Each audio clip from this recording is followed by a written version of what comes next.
Hello everyone, welcome to my spoiler talk for Captain America Civil War. God, I'm excited to talk about this thing. So this movie opens back in the year 1991, where we basically see that Hydra or Soviets or whatever are controlling Winter Soldier with a couple of words, one of them being the future Spider-Man movie. And also afterwards he goes to do something, and I will talk about it right now. He kills Tony's parents. We see that later on in the movie, more towards the end. It's a big reveal, and I like the way that it's handled. And yeah, Winter Soldier kills Tony's parents.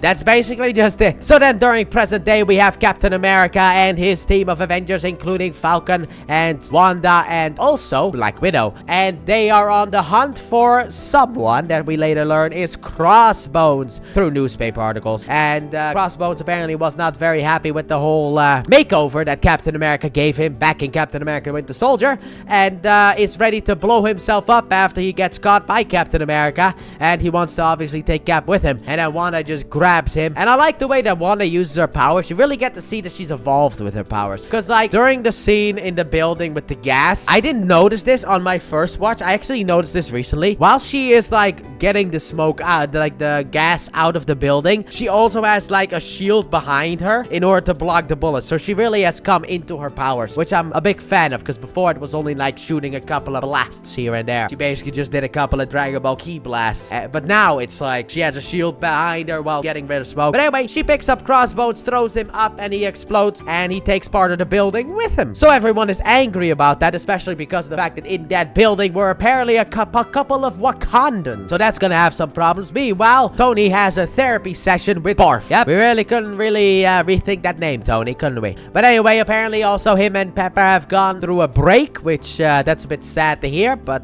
it'll fix itself eventually. Back in the day, it was a little bit more sad, but now that we know what happens, that'll fix itself. Don't worry about it. Hang in there, champion. And also we have Black Mariah yelling at him about her dead kid. Now obviously this is not Black Mariah from the Luke Cage series. This is the actress portraying a different role, because apparently she was cast in Marvel twice. She was cast in Luke Cage as Black Mariah, but also she was cast in Civil War for this little role. And I feel like if they actually tied the two together, that would have been really cool if that was actually Black Mariah. But hey, sadly enough, that is not going to happen. But this causes something inside of Tony that we'll learn about later. So then Wanda is sad about the fact that, you know, she kind of blew up a building unintentionally. So Cap goes over in order to comfort her. However, she keeps watching the news, so that's already a bad thing. But he's like, don't worry about it. There's nothing you could have done, okay? He mentioned Bucky. I got weak in the knees, and I didn't notice the bomb. I should have noticed it. It's my fault. And then Vision comes through the wall, and it's like, dude, do you not know what a door is? And he's like, oh, well, actually, the door was open, so I thought, you know, why not come through the wall? Also, Cap wanted to know when Tony would arrive, and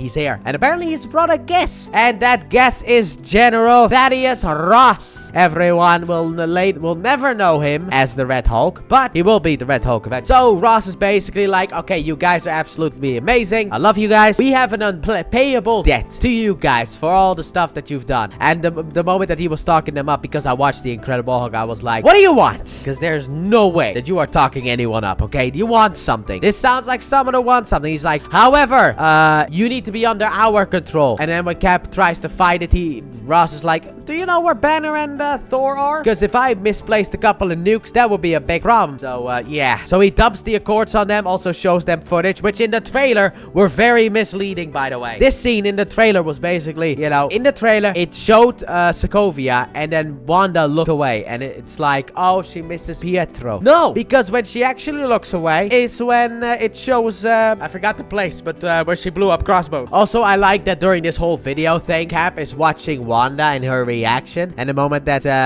the explosion happens, he's like, all right, turn off. We're done here. It shows what kind of a leader Cap is. He cares about his people. So Ross basically dumps the Accords and is like, yeah, okay, you gotta do it, okay? Otherwise, you quit. Simple as that. You either sign it or you go the way of Barton. You retire. So then the Avengers have a discussion about it. You know, like Sam and Rhodey are fighting each other, kind of with words about how this is not a good idea, or maybe it is a good idea. You know, we got the sides kind of fighting. Vision Agent uses his logic. However, Steve is more focused on Tony because he knows Tony already has an answer to make because everyone is talking except Tony, and that's a weird thing because Tony always talks. So Cap is just like, yeah, you already know what you're gonna do. He's like, well, you know me so well. So he walks off, complains about coffee beans, and then he puts down his phone and oh my god, my phone turned on, and look at this. This is a kid who was gonna do great things. However, we've dropped a building on him, so now he can't do that stuff. So I say we sign the accords, and I'm like, but Tony, if you did not drop a building on that kid, Ultron would have dropped Sokovia on the Earth and destroyed the whole planet. Come on. Like, seriously. That is how we need to look at things, okay? Ultron was stopped. That's the important part. Seems like everyone's kind of missing that. And also, Loki and the Chitauri were stopped as well. We're kind of missing that stuff. And Hydra was stopped from killing, like, billions of people. Meanwhile, we meet our main bad guy, Zemo, who drowns a guy while looking for a book and also wants to know what happens exactly 4 years before I was born. December 16th, 1991. I was born on December 16th, 1995. So I liked it when he was like December 16th. I was like, that's when I was born. Oh, 1991. That's 4 years before I was born. That was 4 years before the world got the horror that is me. But the dude would rather drown than give the answer, so goodbye. So then while everyone is also fighting, Cap gets a message about the fact that Peggy has died, and because of the fact that I watched the Agent Carter TV series, which actually got canceled before this movie came out, I was actually pretty sad. I was like, no, Peggy, why? I probably would not have been that sad if I didn't watch the Agent Carter show, because we got a lot more time with her, because she was basically a secondary character in the first movie, then she was a corpse in the second movie, and then in the and now she's dead. So we didn't really get much time with her outside of like a 10-minute one-shot that I'm not necessarily going to count, because I would rather count the TV series. So for me, after watching the Agent Carter series, I was like, no, Peggy Carter, why? I was actually sad about that in the theater. So at the funeral, we learned that Agent 13 is actually known as Sharon Carter, aka Peggy's niece, which will make certain things in this movie a little bit weird, but hey, I don't necessarily care about that stuff. I know that there are people like, this was a big debate when the movie came out, but I never really cared about it. And also, we have a meeting where T'Challa and also T'Challa's dad, T'Chaka, are attending. However, then quote-unquote Bucky, wasn't Bucky, but still, blew up. I think it was actually a UN meeting. So basically, blew up a van close next to the building and caused T'Challa's dad to die. And that's how he gets involved in the movie. And basically, Black Widow is like, hey, you should let us handle it. You should not do it. And it's like, don't worry, I'll kill him myself. T'Challa is awesome in this movie. I love him. But also, during that earlier scene that I talked about, when they were discussing the Accords, Black Widow is actually on the side of Tony, which was the shocking thing that I talked about in my spoiler-free review.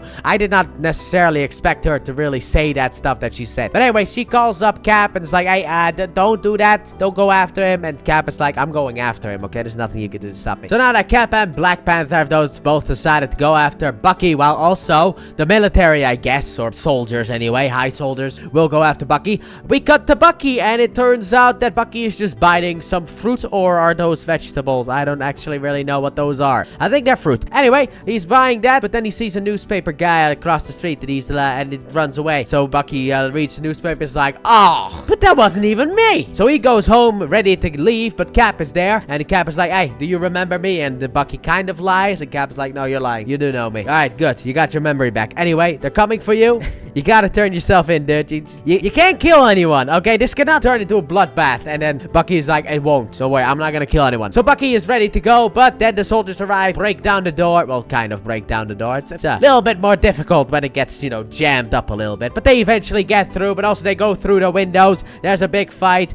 Basically, Bucky and Cap are trying not to kill anyone, while the other ones are obviously trying to kill them. So Bucky escapes. However, then he gets caught by Black Panther, who has a little bit of a fight. Nobody knows who Black Panther is, and I'm like, that is such a cool guy. So Bucky escapes. Black Panther goes after him. Cap goes after him. They go down a car tunnel. They run really fast, or the cars are driving really slow. And Cap eventually hijacks the car like it's GTA, goes after them. Black Panther jumps on the back. Cap tries to shake him, but it doesn't work. eventually. They all get caught by War Machine and a bunch more military people. I'm gonna call these Black Ops people, probably is a better word. So they get caught by all these Black Ops people, and Rhodey's like, good job, Cap, you're now a criminal. Good work. Meanwhile, we have a very nice moment between Wanda and Vision until Wanda senses something, I guess, and she's like, I'm gonna go to the shop and buy some paprika. And Vision is like, no, you can't leave. Mr. Stark did not allow you to leave in case of an incident happening. And I'm like, she's going to the store to buy paprika. What could possibly go wrong? Well, this is the MCU. There's a lot that could go wrong. So proceed. So basically, she's a prisoner in her own house, kind of. That is basically what it is. So Cap and Falcon and Black Panther, they get taken in. Bucky gets his own special room because, you know, he's the one that blew up the UN. So he gets his special own little room. So Cap and Tony start talking a bit. Tony reveals that Pepper and him are on break, and also that he should sign with this special pen that came from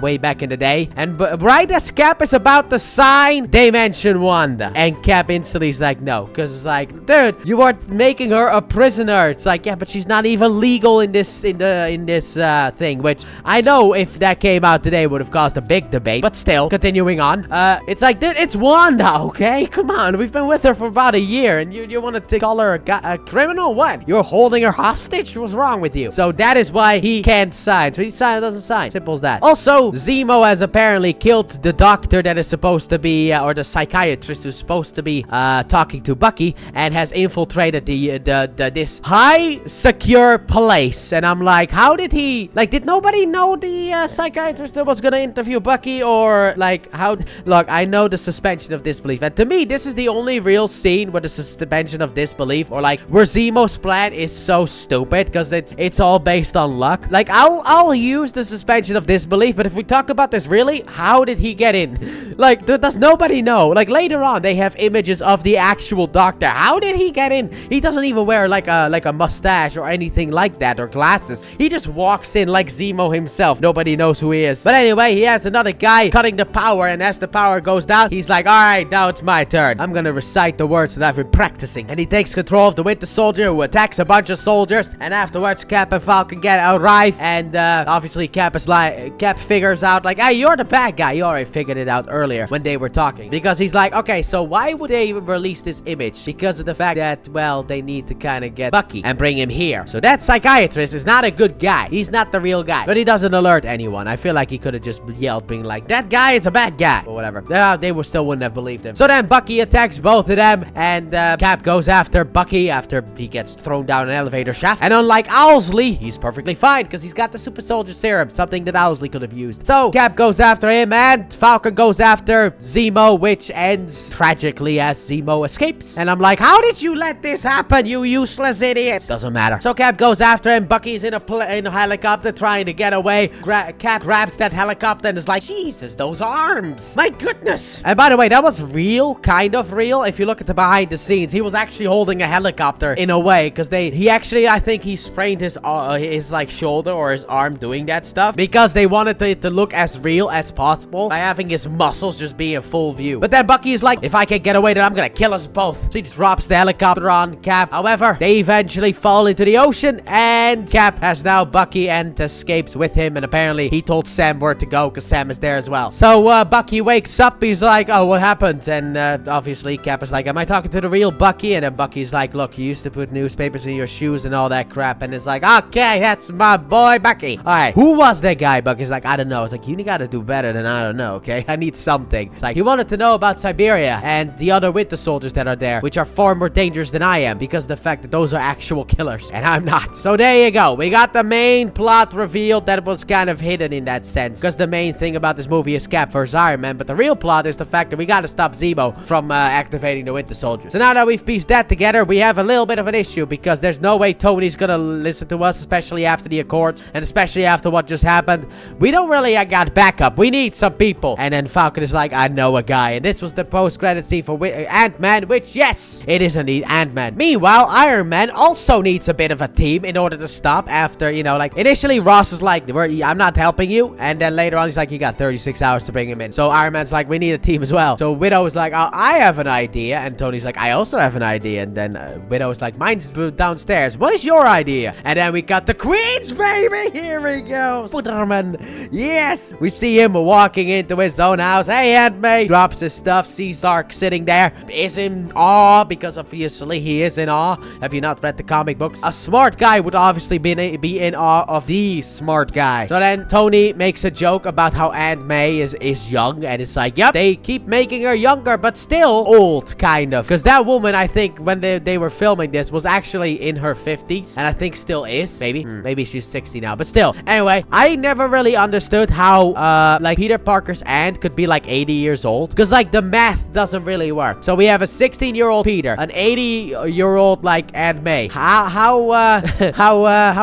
many years are between the siblings of, like, you know, Aunt May and her sister, who is the mother of Peter? How many years are between those? Like, this is a lot more realistic for the age that Peter is. So I don't really mind the fact that they make her younger, and also she's hot, so that helps too. But still, I don't mind that they made her younger. But she's fun, she acts fun, and then Tony's like, alright, I need to talk to the kid alone. So they go to the room, and Peter's like, I didn't apply for any grant, and then Tony's like, is this you? And Peter's like, no. And then Tony's like, here's your suit. He's like, okay, it's me. Yep, I'm Spider-Man. And I also love the fact that they turned Spider-Man into a dumpster diver. Really works well for his character because he's supposed to be poor. So I very much like that. I love this whole interaction, especially when Peter's like, look, when you got the powers that I do and you don't use them, which is kind of a reference to the comic book about how Uncle Ben died, because it's like, it's your problem. I'm not gonna help you, okay? It's your problem. And then Uncle Ben died because of the fact that he decided to say no. I like that. However, then like kind of like Far From Home kind of goes against that. So I'm not a big fan of that. You know, it's like they had an idea here for Spider-Man, how they were gonna use him. Basically, the origin story already happened, and then they retooled it into this is the origin story. It's just that something different will happen in the end. But this is basically the origin story nonetheless. But I love the scene between the two, and then Spider-Man shooting his web in order to be like, don't tell Aunt May, please, I'm gonna go with you to Germany. But then we cut over to Clint, who goes to rescue Wanda from Vision, which initially goes horribly wrong because Wanda is a bit confused and doesn't really want to go. But then Clint eventually convinces her, and she basically puts Vision down in the floor, and they escape. And Clint's like, we got one more stop to make. So Clint has picked up Scott Lang, who then go to the airport to meet Captain America. And Scott Lang is great in the scene, just shaking his Captain America's hand, the way that he just immediately starts feeling him up, which is a bit weird, but also it's Captain America, so who wouldn't? And here we go, boys, we're ready for the airport sequence, baby. God, I'm excited about this one, because this is probably my favorite set piece from the MCU ever. Favorite battle, let's say that. My favorite battle, like seeing all these heroes like fighting each other, but also the way that they use their powers is great. Like, it starts off, Cap and Iron Man are talking to each other, and then Iron Man is just sick of it and calls Spider-Man in to take the shield. But then Ant-Man is on the shield, so turns back to normal, kicks Spider-Man away, gives the shield back, and the way that they then go at each other, Hawkeye pretending to miss so that Scarlet Witch can drop a couple of cars on Iron Man. The way that Ant-Man goes inside of Iron Man's suit in order to just rip everything apart, and also being like, it's your conscience. I know we don't talk much these days,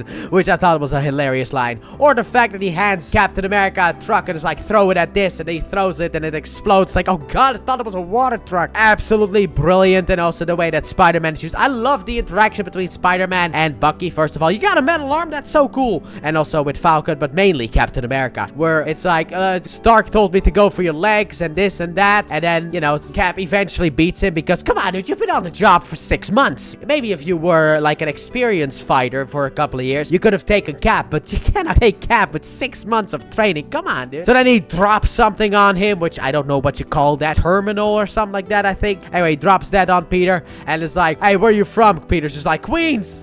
It's like, dude, secret identity. Anyway, then Cap is like, yeah, I'm from Brooklyn, and it just walks away. I love the interaction between the two, because Cap sees what Tony saw. He sees the potential in Spider-Man, and I love that stuff. Too bad these two characters are not gonna have, like Captain America and Spider-Man don't have a lot of interaction with each other within the MCU. I feel like they would have worked really well together, but sadly enough, we don't really get that. He gets paired up with Iron Man, which he also has some great scenes with, but I would have liked to see him also more on Cap, like later on. Not in this movie, but later on, more with Cap, just to see what that would have been like. But eventually, we are in a bit of a problematic situation, because we need a diversion, because Cap and Bucky at the very least have to take that Quinjet to Siberia. So then everyone is like, look, okay, we're done here. This is the end for us. us. You guys go, we'll cause the diversion. And then Ant-Man is like, I'm gonna become Giant Man. But if I get ripped in half, yeah. So he turns himself into Giant Man, stomps around like a giant. Very fun, very fun. And then gets beaten because of the fact that Spider-Man saw this really old movie called The Empire Strikes Back. And I love the fact it's like, how old is this kid, Tony? He's like, he's on the younger side. Leave him be. Alright. And so we have Captain America and Bucky, while obviously Giant Man is stomping around, running toward Quinjet, being chased by Black Panther. However, they barely make it thanks to the fact that Wanda holds back a falling building that Vision blew up. And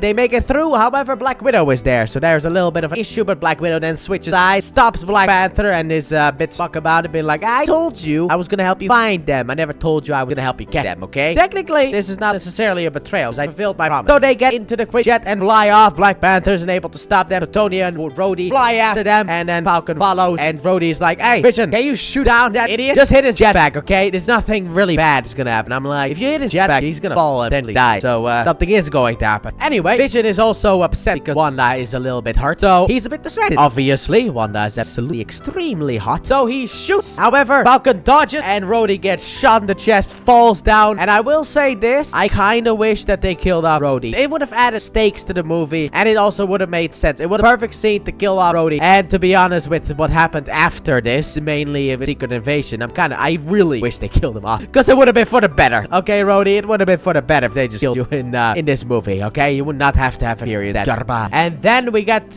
basically, Zemo reveals to the world that he's the bad guy, because he calls for room service, who then lets herself in, goes to the bathroom, and sees the dead psychiatrist, which then reveals everything, which I'm like, why did you do that? But also, I understand why he did that, because he needed Iron Man to follow Captain America. And the only way to do that is to show Iron Man the truth about the fact that Cap was right, that Bucky was innocent, in that sense. So Iron Man eventually goes to the raft, talks to Sam. Sam is like, okay, fine, you know what, you seem more like you've gotten a brain for once. Anyway, he's over there, but go there as a friend and go alone, please. And he does. He goes over there. He doesn't necessarily go alone, but to be honest, he doesn't know he's being followed by Black Panther, who also goes over there. And while yes, you can feel that Spider-Man was very much shoehorned into this movie, it doesn't really feel like he was actually shoehorned in this movie. It's kind of like Quicksilver in like Days of Future Past. However, unlike Quicksilver, this time it actually makes sense that Tony's like, go home. Because like with Quicksilver, it's like, dude, you can do so much more with Quicksilver later on in X-Men Days of Future Past, but send him home, because this is all we got. So they eventually arrive at the place. Cap and Bucky go in, and then Iron Man breaks down the door, or opens the door, and he's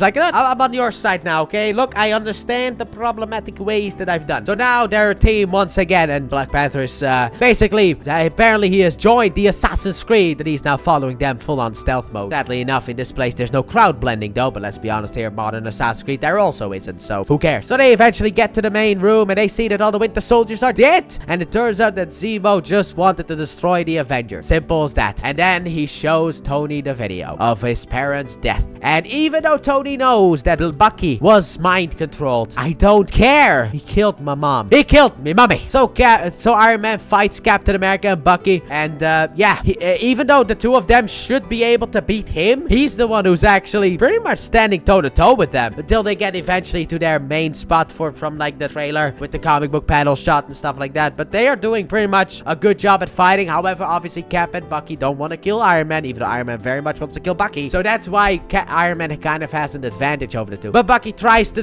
rip out the power source of his suit. However, that is also a blaster. So Iron Man blasts off Bucky's arm, and I'm like, I thought that thing was made out of vibranium. How did it blast off like that? How powerful is that blast? But whatever. Bucky is now out of the picture. We have Iron Man versus Cap. Cap is beating Iron Man very much, and then eventually the suit analyzes the fight pattern and then counters it effectively, and Iron Man then starts to win until Cap eventually destroys the power source of the armor, and it's done. It's over. We've won. And then he grabs Bucky and he's ready to leave, and then Iron Man is like, hey, that shield doesn't belong to you. My dad made that. He drops the shield and walks away. There you go. In a way, the Avengers are kind of dead now. However, at the end of the movie, we learn the fact of, after we get the funny Tony Stank, R.I.P. Stan Lee. Yes, we don't have one R.I.P. in this movie. We have two of them. We don't just have Chadwick Boseman, R.I.P. the boy. We also have an R.I.P. the boy for Stan Lee, the legend himself. But anyway, Cap basically has sent a cell phone to Iron Man and be like, look, man, the Avengers are yours now. Take good care of them. And also, I'm gonna break out my friends, and if you ever need my help, just call, and I'll be there. And even though I know people will say, oh, but that undoes the movie, it really doesn't, because obviously Cap is always going to be there. He doesn't hate create Iron Man. He never did. This was just to basically create like an Avengers and a Dark Avengers in a sense. And then obviously Cap goes to break out his friends, except for Scott Lang and Clint Barton, which is revealed later on during Avengers Infinity War. But we'll get to there eventually. It's gonna take a while before we get there. We have a lot of seasons to cover. And then in the mid-credit scene, we learn that Bucky is now in Wakanda and has been frozen until the people in Wakanda figure out how to nullify the mind control. And at the end of the credits, we have the spider light from the comic books. Very nice touch. I don't even really think he ever really uses that in the movies after this, but it was nice. A nice little reference. And that's the movie. And Spider-Man will return in Homecoming, which we will watch actually not that long from now. Maybe like 2 months, maybe 3 max. We'll watch that one. It's not gonna take us that long to get to that one. And that's the end. That's the movie, and I still love it. Yes, the whole Zemo doctor thing is really the only problem that I have with the movie, because it's like, how did you none of you people done background checks? You just hired a random psychiatrist. You didn't have one on standby that you know and trust. Come on, dude, this is insane. But outside of that, the movie is still great. I loved it. I love my time even talking about it right now. I very much loved it. I don't know what else to say about this movie. I very much enjoyed it. Like I said, there are problems here and there, but overall, they don't really bother me. I see people complain about the movie, and I'm like, really? You had a problem with that? And also, obviously, humor is subjective. While I very much find the humor in this movie funny, a lot of people don't. And I thought that the Russo brothers handled Spider-Man and also Black Panther really well. And also, this movie showed that the Russo brothers are able to handle an Avengers-styled movie, which is something that Marvel needed after Joss Whedon, was basically burned out from directing Avengers movies. This was before any accusation happened, by the way. It was just after Avengers Age of Ultron, Joss Whedon was like, I'm just done. Okay, I'm done. This is just too much, okay? The whole committee yelling at me about what I should do. I'm done. So they needed new people, and the Russo brothers were the perfect fit to tackle the next Avengers movies. And they even were brought back in order to do the actual Avengers movies that we have upcoming with the end of next year's Doomsday and also Secret Wars, which I'm personally very excited about because I like the movies that the Russo brothers have made within the MCU. They haven't done everything perfectly, Hulk, but overall, I've liked what they've done, and this was basically their introduction, their first Avengers movie, and the way that they handle all of the characters, I found that very, very entertaining, and also the way that they do the whole, like, Iron Man and Cap thing, I very much like that as well. But this is where we shall end it. So thank you all so very much for watching, and I hope you guys have enjoyed. And if you did, please like button, subscribe if you haven't done so already, turn notifications, and don't forget to check out the Let's Play channel, link in the description and at the end of the video. And also comment down your thoughts on this movie, spoiler filled, if you want to, down below. You can always do that. I respond to every single comment I get because I don't get many, so it's not that difficult to respond to all of them. So comment down below your thoughts on this movie, and I'll see you guys next week for the one shots, baby. Bye.